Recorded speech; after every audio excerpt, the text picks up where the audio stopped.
Everybody, welcome back to Coffee with Mikey. Today, we actually have water. So it's water, Mikey. I put some trace minerals in this one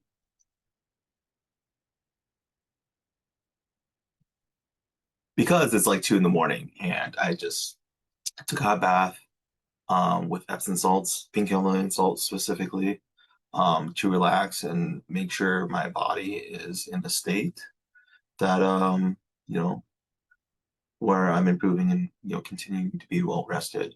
What happened is I ended up having series of injuries in the past couple weeks, so I've been taking care of my health and haven't been reporting much. But I mean, still in class, um, still working, and I probably could have taken a break from either.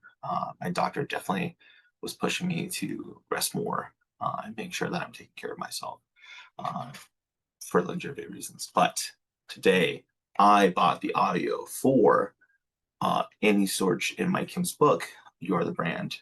Own Your Brand, Own Your Career. I believe that's what it's called. Let me double check. I was listening to it though. So I did a mastermind with Mike Kim a couple years ago at this point, and he's just fantastic wealth of knowledge. So yeah, own your brand, own your career. Mike Kim, Annie Sorge doesn't have any ratings on Audible, but it's about a 4 hour book, and I'm in chapter two-ish, chapter one or chapter two. So Mike's reading it and he reading this chapter. So it's 3 hours and 28 minutes. So Mike is reading this and he's a really good speaking voice. Ta-da! That's what happens when you're a public speaker and you have a lot of practice. And he made me laugh a little bit in one of his stories about um, getting your screen name for AOL. And it just made me giggle a little bit because I remember mine.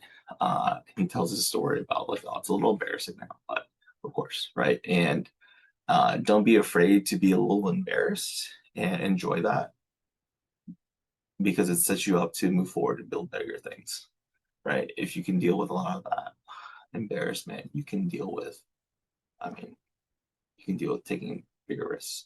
But back to the point. Uh, one of the stories triggered something in me that came out of this moment a long time ago as a young soldier. I had a captain that really took on the role of mentoring me.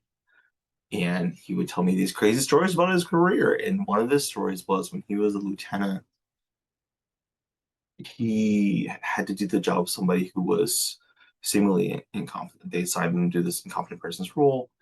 He did it, and that person got really upset and really offended about it. So that person basically derailed his career for several years, and it was really painful for him to have to deal with that. And he learned um, after the fact, right? Because he thought, this person who outranks him told him to sign this thing that was his rating on his I think it's an OER for officers. I was an officer, so I don't know how the rating system works there. Um, but he basically signed his review and he made the review the higher ranking person that was not confident wrote a really bad review for that person, even though he wasn't his rater. And he ordered that person to sign it. And because he signed it, it ruined his career, derailed his career. And he wasn't getting promoted. He had to take roles outside of, what he wanted to do, right? This is how I remember. This is over probably 10 or 15 years ago where he told me the story. So I mean, I get all the details correct, but the spirit of it is he said something to me that really hit me very hard. And somebody else had said this in context, different context, but it was the same phrase. So the captain told me this. He's taking food out of my daughter's mouth, right? And I think I've talked about this before. It's such a powerful thing for me because I've had this happen to me, not, I mean, specifically people taking food out of my mouth, but like I probably am afraid to have children, right? And get married, have children and all these things because I fear People coming back into my life or sabotaging me, like subconsciously, like an ex coming out of nowhere after I'm really successful and saying, "Oh, well, he was a bad person, ruin his life, cancel him," right? Or like a boss that, fired me like 2 decades ago, whatever. Decades ago, that's crazy. Um, um, somebody just coming out of the woodwork randomly and saying, like, "Well, screw that guy. I see that he's successful now, and he shouldn't have that because I don't have that, or whatever." They're feeling like crabs in the bucket here. But that really hit me hard because I was like, why would somebody do that?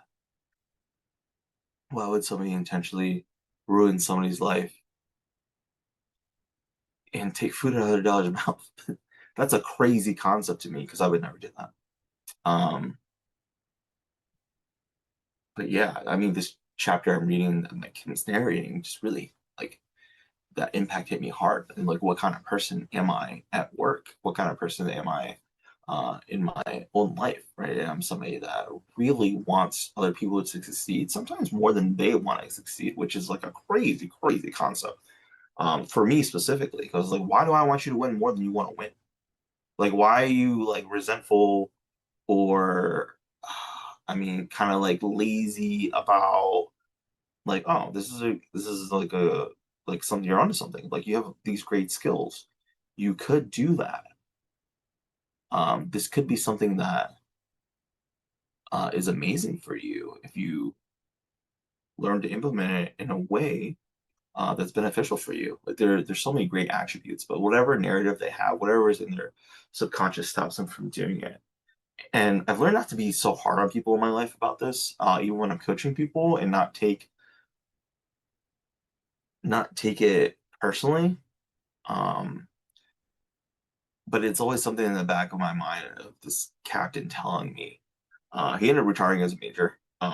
Excuse me. He was enlisted first, right? Transitioned to officer's Mustang. And he retired as major. And he and I are still linked in. He's great. Um, but I mean, that moment was a canon event in my life. Excuse me. It's colder today, so in Florida it was like 40-ish degrees. It was a cold front coming through, so it could be a side effect of me walking the dogs when it's like 40 degrees outside, even though I had a jacket and stuff like that. I wasn't in shorts and flip flops today. But yeah, it is one of those things. Like, how do I show for people what is my personal brand of work? It just had me thinking, and like, what are the good leaders that I've had in my life, like this captain, that really showed up for me, and how did they show up for me, and what was their brand, what was their career like, and I think about the times where like people have taken food out of like my children's mouth, right? By sabotaging me, by whatever. Like there was I worked at a consulting company in the back office IT, and they would be in and out of the office, and I would kind of walk around while I was working on stuff. Maybe it's ADHD, right? Um, and that person went to my boss and was like, "Are you guys busy? Because I see Mikey out here walking all over the place and like getting snacks and things like that while I'm actively working, um, and like on the phone, like talking to somebody." And I guess it was like disrupted them because they were always quiet out there. But I mean, I just don't function like that. So that person saying that thing to my boss, to the vice president, right, to the IT manager and the vice president of IT, um, basically hurt my reputation there so much that they put me on a PIP, right? Of course, it wasn't like the only thing, but they put me on a PIP. I beat the PIP, and then they ended up firing me like 3 or 4 months later. And I was like, all it took was that one person saying that thing, and that it basically put a spotlight on me that was a negative spotlight, and I could never, no matter what I did, no how much I improved, it never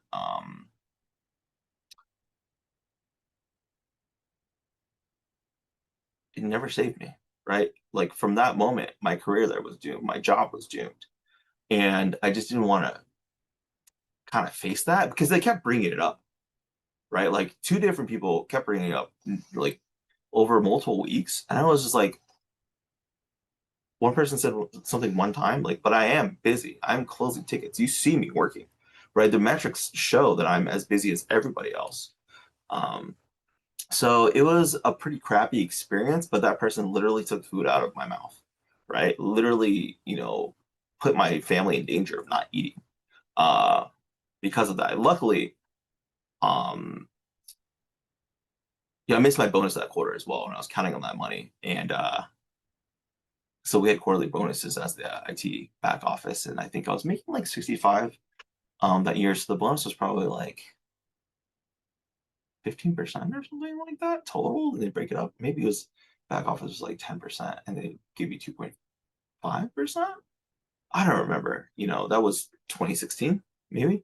Um, but apparently that was a national average for sysadmins in that place in that time. They actually had like a person in that company that did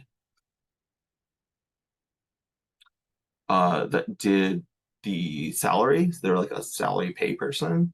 So able to find out what the average salaries were nationally and put it there and make that like our salary the average. But like, you know, I guess that was okay for me, but our IT manager always complained about it. It's like sysadmin managers make like 120 and I'm not at 120. And it makes me really mad because they give us a national average and not the average for our metro, which is like the Tampa area. And yeah, I I don't even know who the person is that said it. It could have been like two or three different people, um, because the regular people in the office didn't care, right? Because they knew I was working and putting in stuff because I'd actively work on texts for them and stuff like that in the office. So it was such a strange thing to reflect back on that and have those words hit my mind. And I'm wondering now, like, am I the person, right, that sabotages myself because I have this fear response? Right? Am I the person taking food out of my own mouth because I'm not applying myself as ardently as I could in order to be more successful? So that's just something that's so strange and interesting to me. So thanks, Mike Kim and Amy Storch, for putting these thoughts in my head to make me reflect on things as I'm going through this master's program for leadership and coaching.